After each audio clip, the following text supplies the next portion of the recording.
पिता ने कहा था कि हम बागी हो जाते अगर बेटे की जगह होते, और आज पिता लक्ष्मी नारायण यादव के कहे अनुसार उनके पुत्र ने भी भाजपा पार्टी से बगावत कर आम आदमी पार्टी का दामन थामा।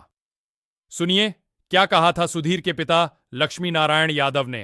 उन्होंने सोचा है, हम तो शुरू में विद्रोह करते ही आए हैं, हमारी तो आदत रही है, क्योंकि हम अन्याय को कभी बर्दाश्त नहीं किए। जो हो अपन तो बिल्कुल सड़क पर नंगे हो जाएं तो भी कोई चिंता नहीं, सब उतर जाए।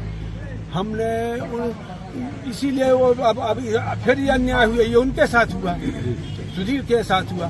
तो सुधीर अगर उसके प्रति उसका विद्रोह करते हैं तो उन्हें करना चाहिए, कोई दिक्कत। व्यक्तिगत रूप से अगर आप उनकी जगह होती तो आप क्या निर्णय लेते? हम भी निर्णय लेते यही कि हम तो लड़ेंगे। जाओ, हमने लिया ना, हमने लिया, हम कब लड़े।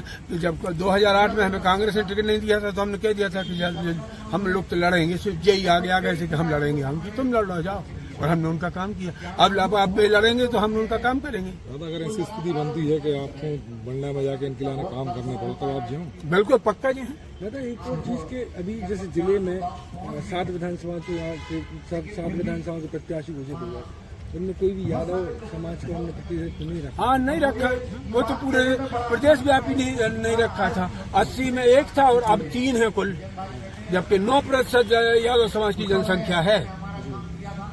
दूसरों के साथ भी अन्याय है, मैं नहीं कहता कि लोधियों के साथ अन्याय नहीं है, पर हम ये मानते हैं कि हमारे साथ तो बिल्कुल घोर अन्याय है। 2 में 3 क्या संख्या बैठती है? 2%। ये आपने हाईकमान में कोई चर्चा नहीं करी? सुधीर हाईकमान देखो, इस वक्त भाजपा का हाईकमान बहुत विचित्र स्थिति का है। वो अंधा बहरा और पूरा तानाशाह है।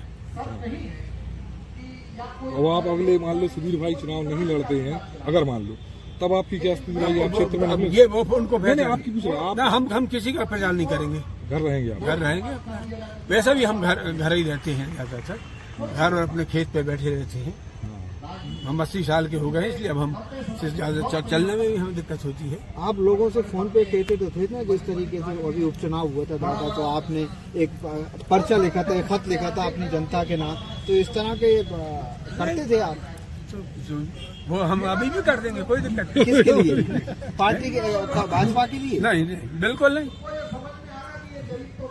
जो पिछड़ों का जहाँ ज्यादा सम्मान होगा उसके पक्ष में। तो मतलब आप कांग्रेस की तरफ रुके? हो सकता है, उससे कोई दिक्कत नहीं हमको।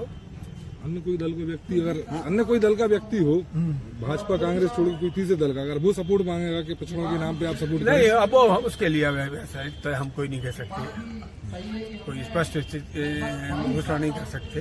देखेंगे, हो गए।